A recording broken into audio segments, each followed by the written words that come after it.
மோசே பெரியவனான காலத்தில் அவன் தன் சகோதரரிடத்தில் போய் அவர்கள் சுமை சுமக்கிறதை பார்த்து தன் சகோதரராகிய எபிரேயரில் ஒருவனை எகிப்தியன் அடிக்கிறதைக் கண்டு அங்குமிங்கும் பார்த்து ஒருவரும் இல்லை என்று அறிந்து எகிப்தியனை வெட்டி அவனை மணலிலே புதைத்து போட்டான். அவன் மறுநாளிலும் வெளியே போனபோது எபிரேய மனுஷர் இருவர் சண்டை பண்ணி கொண்டிருந்தார்கள். அப்பொழுது அவன் அநியாயம் செய்கிறவனை நோக்கி, நீ உன் தோழனை அடிக்கிறது என்ன என்று கேட்டான். அதற்கு அவன், எங்கள் மேல் உன்னை அதிகாரியாகவும் நியாயாதிபதியாகவும் ஏற்படுத்தினவன் யார்? நீ எகிப்தியரை கொன்று போட்டது போல என்னையும் கொன்று போட நினைக்கிறாயோ என்றான். அப்பொழுது மோசே காரியம் நிச்சயமாக வெளிப்பட்டது என்று பயந்தான். பார்வோன் அந்த காரியத்தை கேள்விப்பட்ட போது மோசேயை கொலை செய்ய வகை தேடினான். மோசே பார்வோனிடத்தினின்று தப்பியோடி மீதியான் தேசத்தில் போய் தங்கி ஒரு துறவண்டையிலே உட்கார்ந்திருந்தான். மீதியான் தேசத்து ஆசாரியனுக்கு 7 குமாரத்திகள் இருந்தார்கள். அவர்கள் தங்கள் தகப்பனுடைய ஆடுகளுக்கு தண்ணீர் காட்டும்படிக்கு அங்கே வந்து தண்ணீர் மொண்டு தொட்டிகளை நிரப்பினார்கள்.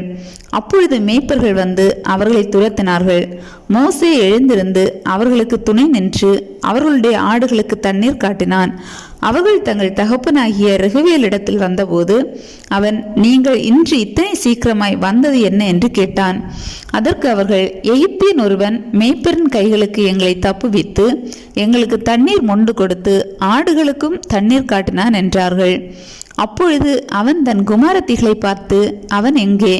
அந்த மனிதனை நீங்கள் விட்டு வந்தது என்ன? போஜனம் பண்ணும்படிக்கு அவனை அழைத்து கொண்டு வாருங்கள் என்றான். மோசே அந்த மனிதனிடத்தில் தங்கி இருக்க சம்மதித்தான். அவன் சிப்போராள் என்னும் தன் குமாரத்தியை மோசேக்கு கொடுத்தான். அவள் ஒரு குமாரனை பெற்றாள். நான் அந்நிய தேசத்தில் பரதேசியா இருக்கிறேன் என்று சொல்லி அவனுக்கு ஹெர்சோம் என்று பெயரிட்டான்.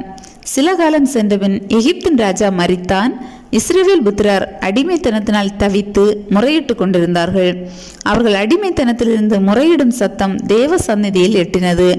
தேவன் அவர்கள் பெருமூச்சை கேட்டு தாம் ஆபிரகாமோடும் ஈசாக்கோடும் யாக்கோபோடும் செய்த உடன்படிக்கையை நினைவு கூர்ந்தார். தேவன் இஸ்ரவேல் புத்திரரை கண்ணோக்கினார். தேவன் அவர்களை நினைத்தருளினார்.